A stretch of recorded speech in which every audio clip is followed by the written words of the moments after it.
The second day of testing for the 2021 Indianapolis 500 is in the books. Much more running than yesterday's rain-interrupted running. 31 cars over 9 hours of testing, and we may have the beginnings to be able to start to talk, not necessarily predict, but talk about maybe some of the favorite drivers in the race and maybe some of the favorite drivers to go home.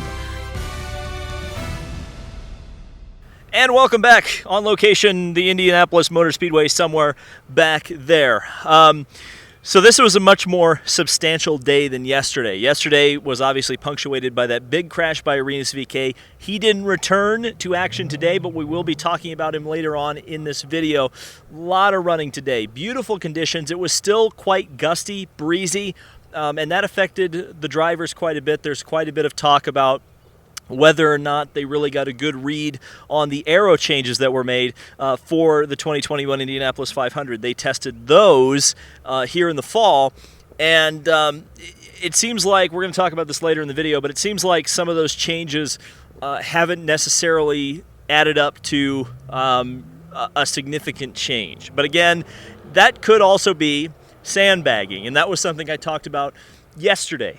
And if you missed yesterday's video, I think you're going to see the field broken down into 3 separate blocks. You're going to have the kind of top-tier guys who are going to be the tryhards. They're going to be the guys who really don't necessarily care about showing some of their hand right away going into the month of May. Then you're going to have that middle block, which I'm going to call the sandbaggers. Those are the guys that maybe have a little more than they're showing.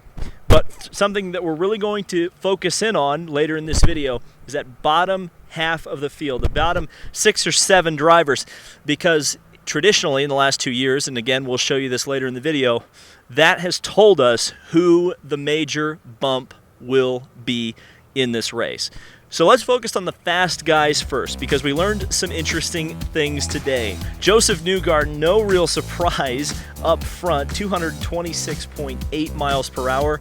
Joseph Newgarden is one of 2 Team Penske drivers this year that have not won the Indianapolis 500, but of course he's the only veteran driver on that team to have not won. Scott McLaughlin, I also will say, since we're not going to be able to mention him later in this video, was actually quite good. I think he was 3rd on the no tow time list. Defending winner Takuma Sato also in that 226 mile per hour bracket in 2nd, and Juan Pablo Montoya, who I won't certainly say was a surprise being up front, but it's certainly nice to see Juan Pablo jump right back in where he belongs at the Indianapolis Motor Speedway. And you know, I think you guys should really consider Montoya a race day threat for nothing more than the fact that the 2 times he's won the race have been in the 1st and 2nd years he was with a team. First year, at least here at the Speedway, with Chip Ganassi Racing, and the 2nd year with Team Penske. The 1st year with Arrow McLaren SP. I think Montoya is going to be right in the mix. Scott Dixon, we know how fast he was last year. That's not much of a surprise. Graham Rahal, 3rd in the race last year. We know how potent the Rahal team is. Sato's up there, Rahal's up there, but most importantly about Rahal, he was the fastest in the no-tow speeds. And if you don't know what a tow is, that's what we call, in open-wheel oval racing, a draft. So if he got some help, that would have been a tow time, a time with a tow. So if you look at Joseph Newgarden's 226, he had drafting help on that lap. Graham Rahal's 221.9 did not have that. So I think that's very notable if you're looking at an early race day favorite, especially considering his performance last year and his team's performance last year. And Connor Daly continues to be up there on that speed chart, because of course he was up near the top. He wasn't all the way at the top. He was at the end of the veteran session yesterday. It looks like Ed Carpenter Racing is right back in the mix at the top of the field. Last year it was only Rinus VeeKay. There was some qualifying missteps by Ed Carpenter and Connor Daly last year, and they got mired in the field. Carpenter got taken out in an accident early, and then Daly did the same thing. So what you've probably clicked on this video for, or at least what you kind of know we're going to be talking about throughout this month of May leading up to qualifying, is going to be the bump day process. And I did see some comments yesterday that were asking, what is bumping? That's a great question, and we're going to use these first kind of couple videos to talk about that in particular. Bumping is, there are 33 starting spots on the grid. They're not going to expand the field if there are more entries. There are no locked-in spots similar to what the NASCAR charter system or Formula One system is, where you know there's going to be 22 cars on the Formula One grid every week, and no one else is going to show up and challenge those drivers. Those drivers are locked in unless they get fired for the entire season. Here at Indianapolis, it's much different. Anybody can enter a car if they put together the funds and the resources in the team, and they can go out there and put 4 laps together fast enough to make the fastest 33 and make the show. That also means that big names like James Hinchcliffe, Fernando Alonso can miss the show, and that's what we've seen the last 2 years with bumping. So let's get into this discussion. Okay, and if you'll remember, we put this graphic up yesterday, but for those of you who are just coming in today, 2018, the bottom 6. I want you to pay attention to this because it's important going into qualifying. You're going to see names like Alexander Rossi back there, Jack Harvey back there. They qualified on the last run, of course, in big red letters. James Hinchcliffe missed the show being slow in this test. Now, of course, correlation doesn't equal causation, but if you move on to 2019, you look and 2 of the bottom 6 in this test in 2019 went home, those being Fernando Alonso and Max Chilton. And if you look even further, there was a trend of Carlin Racing being the slow team. Only Charlie Kimball on this list got into the field, and a driver who didn't even attend, Pato Award, also for Carlin Racing, was the other bumper on that list. So who were the bottom 6 in this test? Now, there's going to be a lot of clarifications here because I don't think it's total panic for any of these drivers. I think that you've got the rookies on there, and you've got drivers who, in a lot of ways, you can excuse their slowness relative on the time chart. Max Chilton, he appears on this list every single year, but something that I think is really important to note is that Chilton was 9th on the no-tow list, which, if they had qualified today, which obviously they didn't, would have put him in the Fast 9 at a 2:19.922. Marcus Ericsson, Chip Ganassi Racing. I wonder, that I'm not saying that that's a likely bump candidate, but it is interesting to see a Ganassi car down there. We really haven't seen that before, at least as long as I've been tracking this trend. Okay.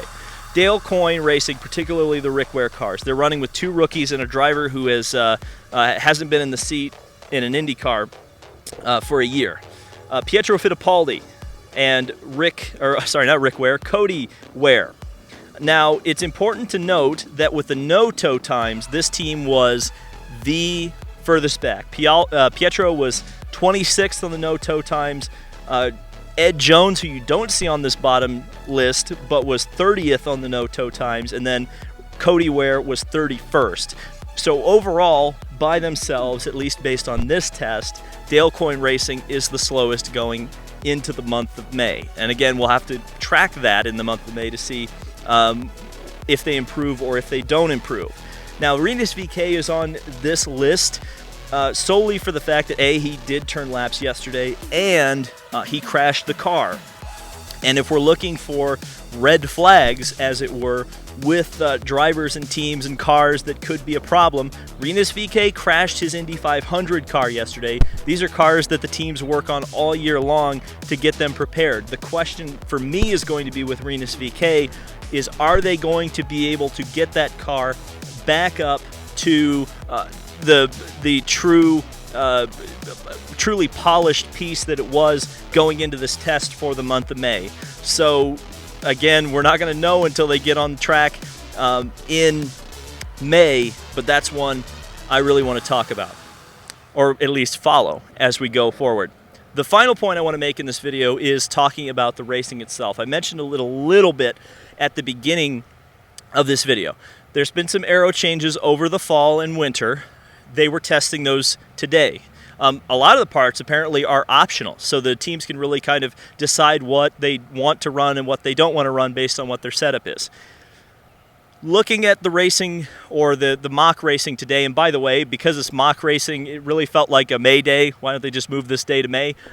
But it seemed very similar. all the cars in a line. It seemed like, generally speaking, if there was a big enough gap between cars in the middle of the pack, there could be passing in the pack. But generally, we saw what I will describe as the Herta law, or the Herta theory, which is the first two cars in the line in the pack can pass each other at will, but the third car behind can't get a big enough run to disturb the second place car and leapfrog his way into that lead pack, even if he is faster than the cars ahead of him. So with the Herta theory seemingly still there, I would expect to see, at least at this point, barring no changes, a similar race to what we have seen in 2019 and 2020. Now, personally, to me, those races were not horrible. Those races were certainly not the worst races I've ever seen, and quite frankly, the finishes have been extremely exciting. But some people don't like it, so I'm just being honest with you guys about what kind of to expect. Expect a race very similar to what you've seen the last 2 years. And ultimately, I really think it's going to take a major change, meaning a totally new chassis, a totally designed up from the ground chassis, or maybe some sort of a major change, maybe even to a complete floor change before there's a true shakeup of what the racing at the Indianapolis 500 is going to be. I'll be honest, again, I like the current product. I don't love the current product, but I think it's a good balance between what we had in the past with the totally spread out field and what we kind of had in the Aero Kit era, which was the field tightly packed together and no one could get away from each other. I kind of like it. So I have to tell you, I did go on the bus into the museum at one point today. Check out my shirt. Pretty cool, huh? And it was so wonderful, even just for a few minutes as you're walking up the stairs to go in the museum, to see 10, 15 cars going around the Indianapolis Motor Speedway. I so hope we're all able to, everybody who wants to is able to at least get in on race day in May, because man, that was just a wonderful, wonderful thing to experience once again after, God, almost 2 years of not seeing it. So, thank you guys so much for watching. This has been David Land on YouTube. A busy next couple of weeks. Barber Motorsports Park, we'll be there covering that race, as well as the Grand Prix of St. Petersburg in the lead up to the Indianapolis 500. I hope to see you there. Thank you guys so much for watching and your support, and I will see you in the next video.